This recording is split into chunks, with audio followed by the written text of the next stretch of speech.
अहल्या द्रौपदी सीता तारा मंदोदरी तथा पंचकन्या स्मरेन् नित्यं महापातकनाशनम। इसका अर्थ है अहल्या, द्रौपदी, सीता, तारा और मंदोदरी, इन 5 कन्याओं का प्रतिदिन स्मरण करने से बड़ा पाप नष्ट हो जाता है। कई बार कुछ लोगों को लगता है कि वैदिक धर्म में स्त्रियों का यथोचित सम्मान नहीं किया जाता, लेकिन ये श्लोक इस बात का खंडन करता है, क्योंकि जिस धर्म में स्त्रियों के नामों का स्मरण करके ही कोई व्यक्ति जघन्य पापों से मुक्त हो सकता है, तो फिर आप सोच ही सकते हैं कि उस धर्म में स्त्रियों को किस उच्च स्थान पर रखा गया होगा। इसके उपरांत मनुस्मृति में स्त्रियों के विषय में एक और श्लोक आता है, यत्र नार्यस्तु पूज्यन्ते रमन्ते तत्र देवता यत्र एतास्तु न पूज्यन्ते सर्वस्तत्राफलः क्रिया। अर्थात जिस कुल में स्त्रियों का सम्मान किया जाता है वहाँ देवता प्रसन्न रहते हैं, और जिस कुल में स्त्रियों का अपमान किया जाता है उस परिवार या कुल द्वारा किया गया कोई भी कार्य और धर्म निष्फल हो जाता है। तो इस प्रकार एक आदर्श समाज के लिए सतीत्व से संपन्न स्त्री का सबसे बड़ा योगदान रहता है, और सतीत्व का अर्थ है चारित्र्य, शील।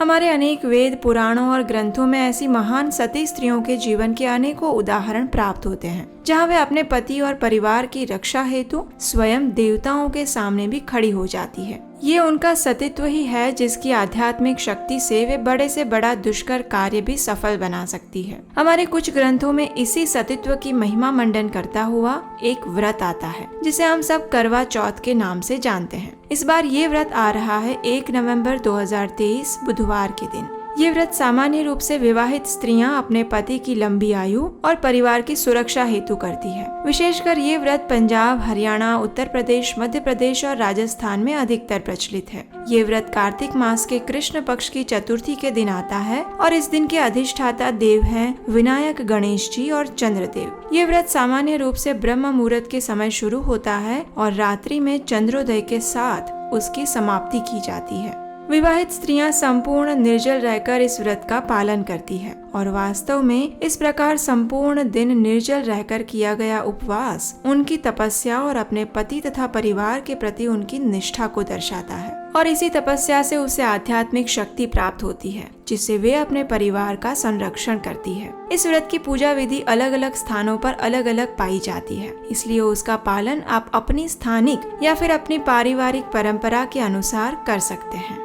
जब हम कोई भी व्रत या उपवास करते हैं तो उसके पीछे का उद्देश्य क्या है और उसमें हमारी चेतना क्या है, ये सबसे महत्वपूर्ण बातें हैं। इसलिए चाहे आप कोई भी व्रत या उपवास कर रहे हैं, लेकिन अगर उसकी चेतना में उच्च आध्यात्मिक उद्देश्य नहीं है तो फिर वो एक कर्मकांड बन के रह जाता है। तो फिर अब प्रश्न आता है कि इस करवा चौथ के व्रत में हमारी चेतना कैसी होनी चाहिए। तो देखिए, हम सब जानते हैं कि हमारा वास्तविक कर्तव्य परम भगवान श्री कृष्ण की सेवा करना है। वही हमारा धर्म है और उनके साथ का संबंध ही हमारा एकमात्र वास्तविक संबंध है। गोपी भर्तृपद कमलयोर दास दास दासानुदास। इस भौतिक संसार में जब हम आते हैं तो हमारे पूर्व जन्म के कर्मों के अनुसार हमें अलग अलग शरीर और संबंध मिलते हैं, लेकिन हमारी अनेकों जन्मों की यात्रा में एकमात्र श्री कृष्ण ही है जो प्रत्येक जन्म में हमारे साथ रहते हैं, हमारे अंदर परमात्मा के रूप में, फिर चाहे हम उन्हें देखें या ना देखें। इसलिए हमारी निष्ठा और भक्ति भी हमारे इन्हीं एकमात्र स्वामी के प्रति होनी चाहिए।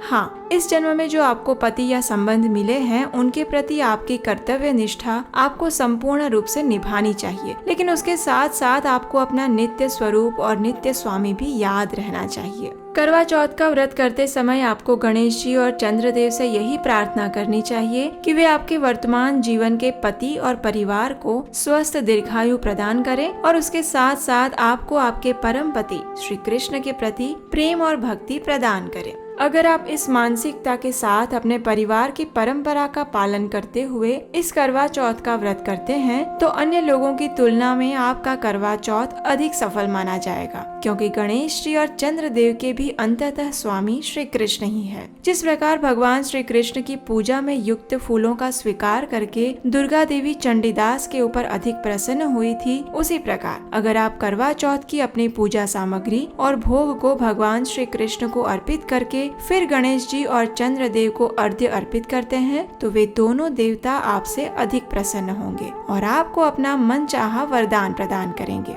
लेकिन करवा चौथ का व्रत करते समय एक बात का हमेशा ध्यान रखें। ये सच है कि इस दिन एक विवाहित स्त्री अपने संपूर्ण श्रृंगार के साथ इस व्रत का पालन करती है, लेकिन याद रहे कि श्रृंगार करने में और सजने संवरने में आप इतने व्यस्त ना हो जाएं कि इस करवा चौथ के व्रत की वास्तविक चेतना और उद्देश्य ही भूल जाएं और ये व्रत सिर्फ अच्छे से तैयार होकर सोशल मीडिया पर फोटोज डालने, पार्टीज करने और दिखावा करने का एक साधन बनकर ना रह जाए। इस बात का जरूर ध्यान रखिएगा। तो आप सबको करवा चौथ व्रत की शुभकामनाएं और प्रयास करिए इस बार का करवा चौथ व्रत अपने वर्तमान जीवन के पति के साथ साथ अपने नित्य पति श्री कृष्ण के साथ अपना संबंध बनाने के उद्देश्य के साथ भी संपन्न करें। हरे कृष्णा।